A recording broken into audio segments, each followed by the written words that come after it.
Assalamualaikum warahmatullahi wabarakatuh. Berjumpa lagi dengan saya ya. Pembahasan fisika untuk kali ini adalah membahas TO ke-6 ya, fisika di TO ke-6. Oke, kita langsung aja, silakan dibuka soalnya ya. Soal nomor 1 di sini. Oke, sebuah bola ditendang dengan sudut elevasi 30 derajat, kecepatan awalnya 20 dari atap gedung dengan tinggi 50 meter. Berapa jarak bola ke tanah setelah bola bergerak selama 1 sekon? Oke, nomor 1. Berarti kalau misalkan ya, ini bolanya tuh ditendang dari sini gitu.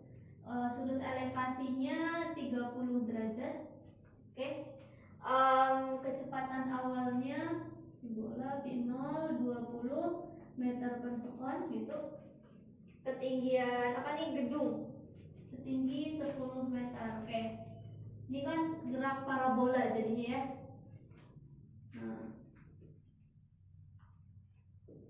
Nah, kita harus cari saat T-nya 1 sekon itu dia udah mencapai ketinggian berapa. Misalkan saat T 1 sekon dia mencapai ketinggian segini nih. H ketika T sama dengan 1 sekon. Gimana persamaannya? Oke, persamaannya sama dengan di gerak GLBB. Ada kesamaan S sama dengan V0T plus setengah AT kuadrat. Nah, kalau di sini H sama dengan V0. Nah, karena ketinggian berarti V0-nya VY dikali T gitu ditambah setengah GT kuadrat. Tunggu sebentar nih, karena semakin ke atas semakin lambat ya. Berarti di sini bukan plus tapi dikurangi min. Oke. Berarti H ketika T-nya sama dengan 1 sekon, VY itu berarti V0 dikali sin theta ya. Berarti V0-nya 20, sin 30 itu setengah, T-nya itu 1, min setengah kali 10 kali 1 kuadrat. Berarti H-nya sama dengan 10 dikurangi 5, jadi 5 meter. Tunggu, yang dicari adalah jarak bola ya ke tanah. Berarti dari sini ke tanah yang 5 meter ini cuma dari atap gedung ke posisi bola. Berarti kalau ke tanah tinggal dijumlahin deh ketinggian bola ke tanah. Itu tinggal 10 ditambah 5 meter. Berarti sama dengan berapa? 15 meter. 15 meter itu jawabannya C. Oke, lanjut nomor 2. Sebuah wadah berisi alkohol. Ternyata alkohol dan air tidak menyatu. Ya, kenapa tidak menyatu? Karena massa jenisnya berbeda. Alkohol berada di atas air, kemudian dimasukkan alkohol berada di atas air. Berarti kita bisa menyimpulkan kalau massa jenis alkohol itu lebih kecil daripada massa jenis air. Nomor 2. Rho alkohol itu sama dengan kurang dari ya, lebih kecil. Rho air. Oke. Kemudian dimasukkan benda A dan benda B yang bermassa sama, misalnya sama. Benda A mengapung di alkohol sedangkan benda B mengapung di air. Jadi kalau misalkan coba di sini kita gak usah digambar. Kita cermati aja kata-katanya. Benda A mengapung di alkohol, berarti otomatis karena A mengapung di alkohol maka rho A itu kurang dari ya, lebih kecil dari rho alkohol. Sedangkan benda B itu mengapung di air, berarti rho B itu kurang dari rho air. Tapi rho B ini rho B ini lebih besar dari rho alkohol. Nah, kenapa? Karena kalau dimasukin ke alkohol si benda B mah tenggelam kayak gitu. Nah, pernyataan yang benar terkait peristiwa tersebut, kita lihat massa jenis A lebih besar dari air. Salah ya. Harusnya A itu kurang dari, karena A lebih kecil dari alkohol maka A itu lebih kecil dari air gitu kan. Jadi A salah. B, A lebih besar dari massa jenis A lebih besar dari alkohol. A salah juga ya. Terus massa jenis A sama dengan benda B, salah juga. Massa jenis B lebih besar dari air. B lebih besar, salah ya, harusnya lebih kecil. Jadi jawabannya yang E. Oke, lanjut nomor 3. Di sini ada balok gitu ya, dihubungkan dengan tali. Yang dicari adalah jika gaya tegang tali dalam keadaan tegang. Gaya tegang tali pada balok B adalah. Oke, yang dicari tegangan tali di balok B. Berarti kita harus nyari apa dulu nih? Di sini apakah lantainya licin? Masa, sedangkan oke, kita tulis diketahui dulu aja ya. Nomor 3 diketahuinya MA, MB dan ME. MA sama dengan MB sama dengan ME itu sama dengan M, sedangkan MC sama dengan MD itu sama dengan 0,5 M. Oke, licin, lintasannya licin, berarti gaya geseknya sama dengan 0. Oke, terus ada gaya dorong F ya, F-nya sama dengan 8 Newton. Yang dicari tegangan tali oleh atau yang dirasakan B. Oke, berarti langkah pertama kita cari apa dulu? Kalau misalkan kita gambar nih di ujungnya ya, ini balok A, yang ini balok B. Nah, TB itu berarti yang sini. Nah, ini kan berarti ini TA. Oke, ini TB berarti gitu ya. Oke, kan didorong gini ya. Ini F, ini juga F. Nah, kita cari percepatan sistem dulu. Berarti sigma F sama dengan M dikali A. F-nya di sini ada berapa? 1, 2, 3, 4, 5 ya. Berarti karena besarnya sama ya udah jumlahin aja. 5F sama dengan gak ada gaya gesek ya. Tegang talinya kan saling meniadakan. Ini habis kayak gitu ya. Jadi 5F sama dengan berarti MA tambah MB tambah MC tambah MD. Ini berarti ada 3M ditambah ini 0,5M tambah 0,5M ya, jadi 1M. Atau saya tulis aja deh. MA-nya M, MB-nya M, MC-nya 0,5M, MD-nya 0,5M, sedangkan E-nya M ini ya, kali A. Oke, berarti 5 dikali F. F-nya berapa? F-nya 8 sama dengan 1, 2, 3. Ini banyak banget. Oh iya, 3, 4 ya. 4M kali A. Berarti ini ya. 5 kali 8 itu sama dengan 40. 40 bagi 4, 10. Jadi A-nya sama dengan 10 per M. Satuannya meter per sekon kuadrat. Oke, yang dicari tegang tali yang B. Berarti pertama kita harus cari tegang tali yang A dulu. Nah, yang ini TA-nya berapa? Karena nanti TB itu berarti TB itu berarti kan TA. TA dikurangi TB gitu kan. Oke, kita tinjau yang A dulu. Sigma FA sama dengan MA dikali A ini.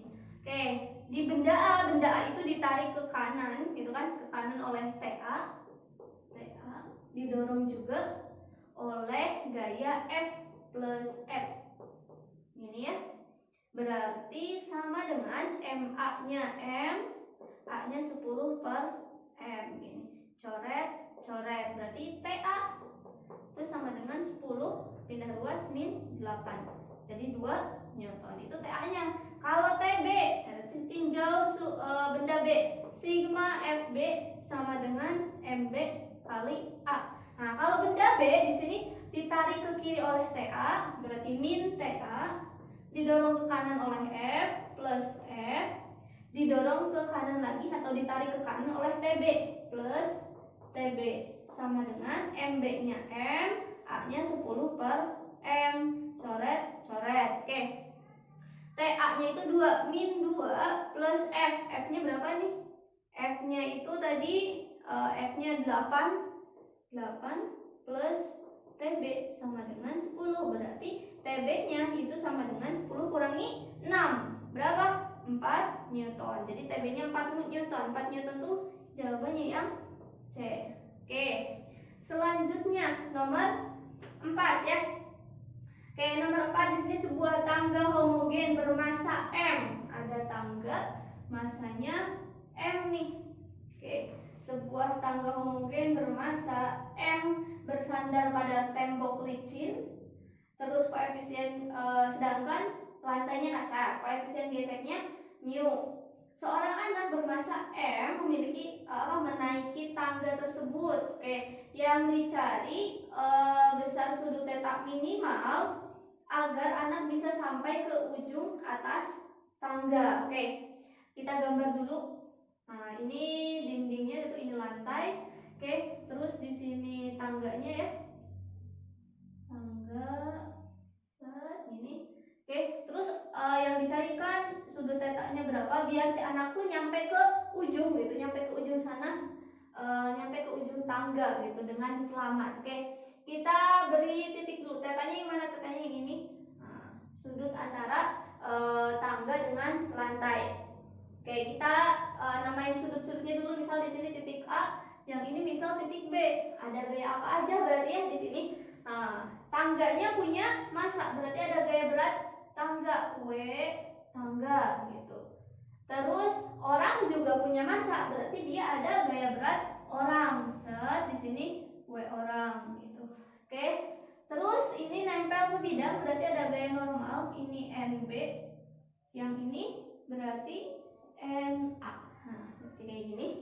Terus karena ini licin gak ada gaya gesek, kalau yang ini kasar berarti ada gaya gesek. Geseknya ke sini. FG. Oke. Sudah. Terus kita suruh nyari apa? Sudut theta minimal. Oke. Berarti si sistem ini cenderung diam. Karena cenderung diam berarti setimbang. Kalau setimbang berarti berlaku hukum 1 Newton. Dan sigma torsinya itu harus sama dengan 0. Kita ninjau torsinya dulu. Sudut putarannya yang mana? Yang titik A. Oke. Berarti di A itu harus sama dengan 0. Kenapa pakai yang A? Karena yang A itu dua gaya ini sama-sama belum diketahui lah ya, lebih enak yang A gitu. Oke, berarti kan yang ini kita abaikan dulu gayanya, kita ngitung yang selain di titik A. Oke, misalkan panjang tangganya itu misal L. Oke, di titik B itu ada NB. Nah, harus tegak lurus dengan tangganya, berarti kita pakainya yang sana set ini. Yang ini itu NB dikali sin theta gini. Terus W juga harus yang tegak lurus. Nah, yang ini WO dikali cos theta gitu. Ini juga sama, set ke sini W tangga dikali cos theta. Berarti kayak gini. Oke. Kita masukkan sekarang NB sin searah putaran ya. Berarti NB dikali sin theta. Jaraknya itu sama dengan L. Sedangkan W cos itu berlawanan min WO dikali cos theta, jaraknya juga L. Yang ini min juga, min W tangga dikali cos theta. Nah, gitu ya. Dikali jaraknya, karena tangganya dianggap homogen, berarti jaraknya itu sama dengan setengah L sama dengan 0. Nah, L-nya bisa kita sederhanain, coret. Oke. Berarti dari sini kita bisa menemu persamaan NB itu kan sama dengan WO dikali cos theta ditambah setengah WT dikali cos theta. NB sin tetanya ketinggalan. Oke, berarti NB gitu ya, sin theta per cos theta bisa dipindah ke sini ya, sama dengan WO ditambah setengah W tangga gitu. Oke, sin per cos itu sama dengan tangan, berarti ini NB dikali tangan theta. NB sama dengan WO ditambah itu kan setengah W tangga, berarti gini per tangan theta. Oke, sampai sini. Kita lanjut lagi, kita lihat. Itu kan adanya massa ya. Massa tangganya M kecil. Massa tangganya M kecil, sedangkan massa orang itu sama dengan M besar. Oke, ini tertinggal. Oke, kita nulis gini dulu aja. Selanjutnya kita analisis hukum Newton. Oke, hukum Newton disumbu Y dulu biar gampang ya. Disumbu Y itu berarti yang ke atas ke bawah itu ada W orang, W tangga, dan NA. Berarti sigma FY sama dengan 0. NA min WO min WT sama dengan 0. Berarti NA itu sama dengan WO ditambah WT. Oke. Terus selanjutnya di hukum Newton disumbu X sigma Fx sama dengan 0. Nah, kalau disumbu X itu cuma ada gaya gesek dan NB. Berarti Fg atau NB min Fg sama dengan 0. Jadi NB sama dengan gaya gesek gitu. NB persamaannya ini W orang, kita masukin ya, W orang itu berarti M besar. Nah, atau kalau enggak kita bisa apa ya, ini kita samain penyebut. Nah, berarti kalau samain penyebut kan berarti ininya jadi per 2, ini 2WO plus WT.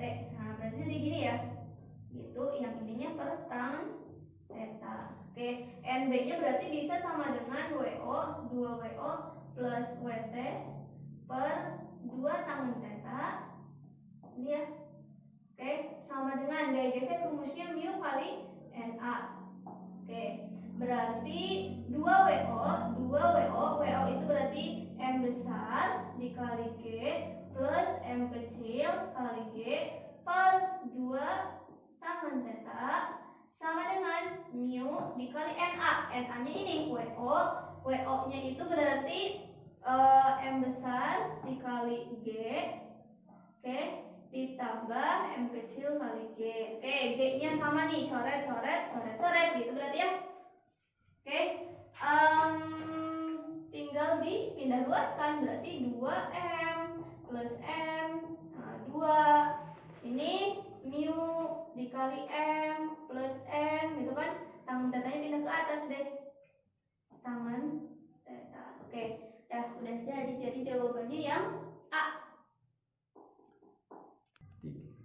Oke, lanjut lagi. Sekarang lihat soal nomor 5. Nah, disitu ada gambar kapasitor ya.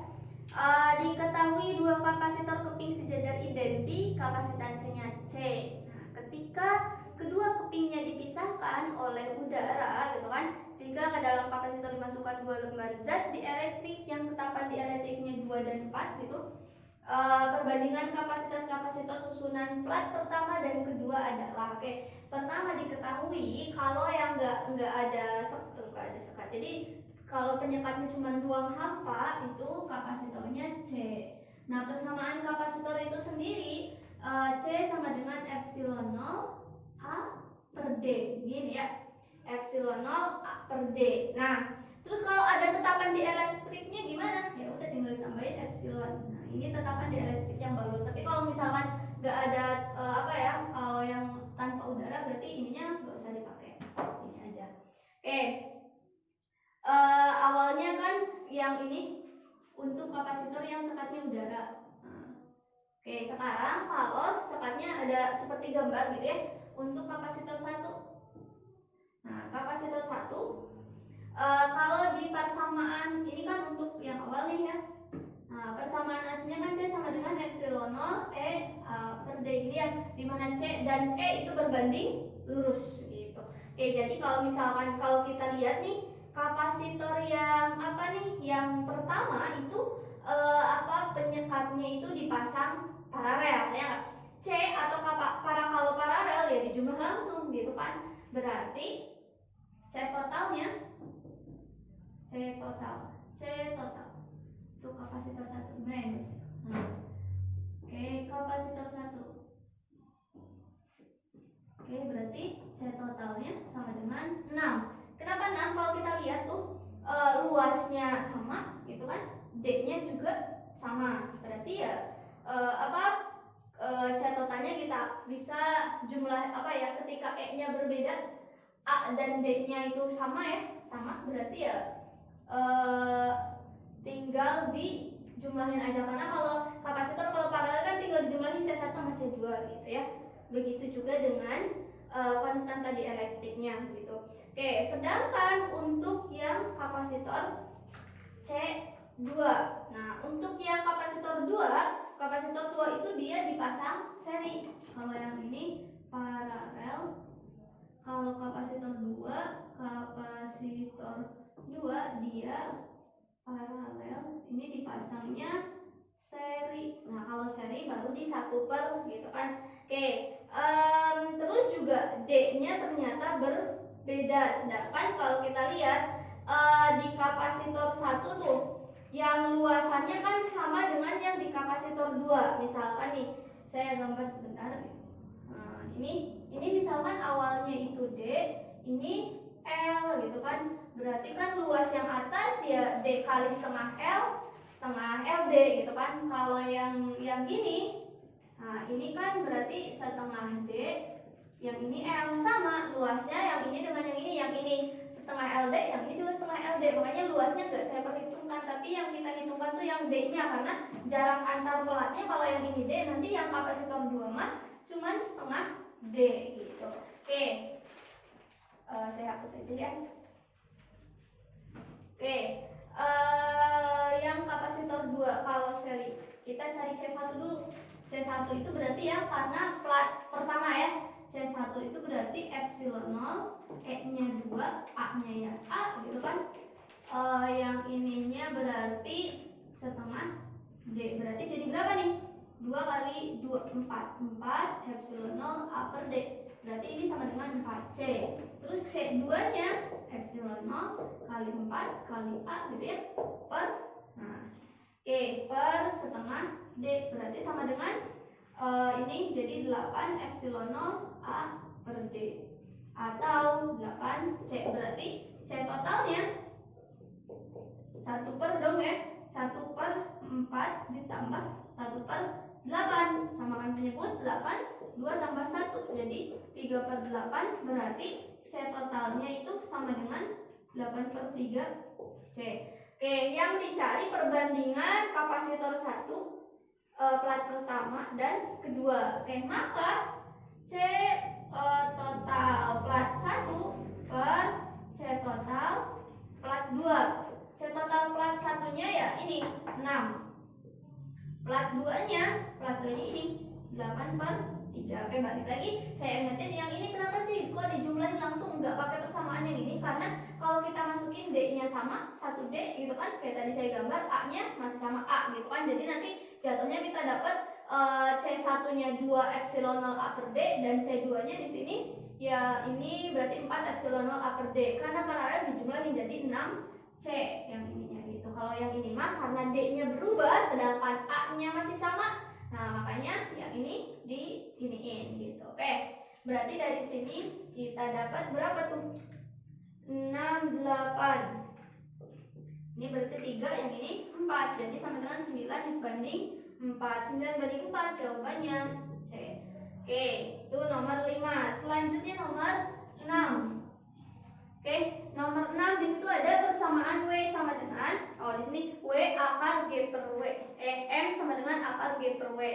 Nah, yang dicari maka besarannya sesuai dengan persamaan di atas adalah W-nya massa, G-nya tetapan gravitasi. Oke, kita ingat persamaan F sama dengan G M ini ya per L kuadrat. Berarti kita ketemu nih satuan dari G itu Newton dikali meter kuadrat per kilogram kuadrat. Masukin ke sini M akar G per W ini ya. Oke, M-nya satuannya kilogram, akar dari G-nya itu berarti Newton, terus meter kuadrat per kilogram kuadrat gitu ya, dibagi W-nya itu satuannya Newton. Newton habis gitu kan. Oke, berarti akar dari M kuadrat kilogram dikali meter berarti per kilogram. Coret. Oke, meter itu satuan dari panjang.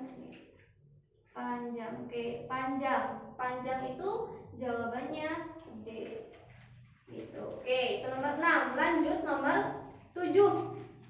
Sebuah tabung yang memiliki volume 3 liter ya, berisi penuh gas nitrogen bermassa 20 gram, terus dipanaskan secara isohorik. Nomor 7, pemanasannya secara isohorik. Oke, api awalnya itu 3 liter, sedangkan massa awalnya 20 gram. Pernyataan yang benar, isohorik itu berarti volumenya tetap, P-nya tetap. Oke, semua molekul gas nitrogen yang A mempunyai kecepatan yang sama sebanding dengan kerapatan molekul. Kecepatan itu berbandingnya itu atau sebandingnya itu dengan suhu ya. Nah, jadi yang A kurang tepat, kecepatannya sama, karena di sini nanti karena isohorik suhunya bakal naik, berarti kecepatannya enggak tetap tapi bakal tambah gitu kan. Yang B, nitrogen punya energi dalam gas yang konstan. energi dalam gas itu delta U. Nah, itu isohorik, volume tetap. Kalau T-nya berubah, berarti energi dalamnya juga berubah. Jadi B salah. Oke, yang C. Bila suhu dinaikkan 1 derajat Celcius, maka jumlah kalori yang diperlukan sebanding dengan perubahan energi kinetik gas nitrogen dalam tabung. Jumlah kalor persamaannya kan gini, I sama dengan W plus delta U. Jadi nggak ada energi kinetiknya ya. Nah, jadi C salah. Nah, jawabannya yang D. Bila suhu dinaikkan dengan 1 derajat Celcius, maka kalori yang diperlukan sebanding dengan perubahan energi dalam gas tabung. Q delta U. Karena W-nya itu sama dengan 0 karena volumenya tetap gitu. Jadi jawabannya D. Oke, selanjutnya nomor 8. Dua buah tali elastis A dan B memiliki panjang panjang dan jenis yang sama. Nomor 8 itu LA sama dengan LB, jenisnya sama, rho A sama dengan rho B, berarti gitu ya. Oke, ini rho B. Oke, terus sehingga pertambahan panjang pegas B 3 kali pertambahan panjang pegas A XB sama dengan 3XA. Oke, jika diameter tali pegas tali di sini mungkin dianggap sama ya. Diameter tali A 2 kali tali B. Berarti DA sama dengan 3 DB. Maka perbandingan massa beban yang menarik tali B dan beban yang menarik tali A. Beban di sini berarti hubungannya dengan gaya tarik F ya. W bebannya sama dengan F. Nah, berarti karena jenisnya sama, rho, berarti kita bisa simbolin modulus yang sama. Modulus yang A sama dengan modulus yang B karena jenisnya sama ya. Oke, kita masukkan ke persamaan. Modulus yang A sama dengan modulus yang B. Oke, persamaannya ini FA LA terus ini AA dikali delta LA. X berarti pertambahan panjang ya. Ini-nya delta L. Delta L. Oke. Sama dengan FB LB per AB dikali delta LB. Oke, yang dicari itu adalah perbandingan massa beban yang menarik tali B dan menarik tali A. Berarti di sini FB per FA. Nah, yang dicari ini. Oke, tapi nanti aja ya. Kita lihat dulu nih. Yang sama itu adalah L. L-nya sama, coret. Nah, terus di situ diketahuinya diameter. A dengan diameter hubungannya A itu kan 1/4 VD kuadrat, jadi D-nya ada kuadratnya. Oke, berarti di sini FA DA kuadrat delta LA sama dengan FB per DB kuadrat dikali delta LB. Oke, berarti di sini nanti kita dapat persamaan FB per FA gini ya. Nah, nanti DB dan LB-nya ke atas. DB enggak ada nih, adanya DA 3 DB. Berarti DA 3 DB ini ya dikuadratin. Terus delta LB itu 3 delta LA. Nah, berarti di sini ininya salah. Yang ini apa? LA berarti ya. Nah. Oke, terus apa lagi? Ininya ini DB. Nah, berarti gini ya. Kan yang B pindah ke atas, A tetap di bawah, di mana DA-nya itu sama dengan 3 DB. Terus LB-nya 3 LA ini. Oke, sama nih coret. Berarti ini jadi 3/9 ya. FB per FA. 3/9 itu sama dengan 1/3. Ya, ada. Wah, gak ada nih 1/3. Kita cek dulu nih. Mana yang kurang tepat? Coba. Diameternya 2 kali tali B, salah. Nah, ini ketiga ya, 2 harusnya. 2 berarti yang ini bukan 3 tapi 2. 2 kuadrat berapa? 4. Nah, 3/4. 3/4 jawabannya yang D. Oke, selanjutnya nomor 9. Berikut ini pernyataan yang benar yang menjelaskan tentang sifat bunyi kecuali ya. Yang A, bunyi merupakan gelombang transversal, salah. Kecuali berarti jawabannya yang A itu. Oke, nomor 9. Karena bunyi itu merupakan gelombang longitudinal bukan transversal. Yang transversal itu gelombang cahaya. Karena kecuali berarti jawabannya udah ketemu yang A. Oke, selanjutnya yang nomor 10. Sebuah spion motor memiliki titik fokus 20 cm. Terus sebuah benda terlihat diperbesar 0,2 kali. Fokusnya 20 cm. Perbesarannya 0,2 kali. Spion itu pakai cermin apa? Cermin cembung ya. Nah, oke, karena cermin cembung itu titik fokusnya apa? Titik fokusnya itu negatif. Nah, itu. Oke. Terus jarak benda tersebut yang sesungguhnya adalah, oke, berarti kita pakai dari rumus perbesaran dulu. M sama dengan min S aksen per S, perbesarannya 0,2 sama dengan min S aksen per S. Berarti di sini kita dapat persamaan S aksen sama dengan min 0,2 kali. Oke, terus ngapain lagi nih? Selanjutnya kita masukkan ke persamaan 1 per F. 1 per F sama dengan 1 per S ditambah 1 per S aksen 1 per F. Fokusnya 20 berarti min 20 gitu ya, sama dengan 1 per S ditambah 1 per S aksen 1 per min 0,2 gitu ya, S. Nah, oke, jadi 1 per 20 sama dengan 1 per S dikurangi berarti ya, ininya kan 0,2 itu jadi berapa? 2 per 10. Jadi 10 per 2S. Nah, berarti gitu ya. Kayak yang tadi, ini S ya. S-nya gini deh. Nah. Oke, S jadi 1 per min 20 sama dengan, samain penyebut 2S. Berarti ini 2 min 10. Ini ya. Coret. Oke, jadi 1 per min 10 sama dengan min 8 per S. Oh, jadi S nya sama dengan 80 satuannya cm. Nah, jadi jawabannya yang B.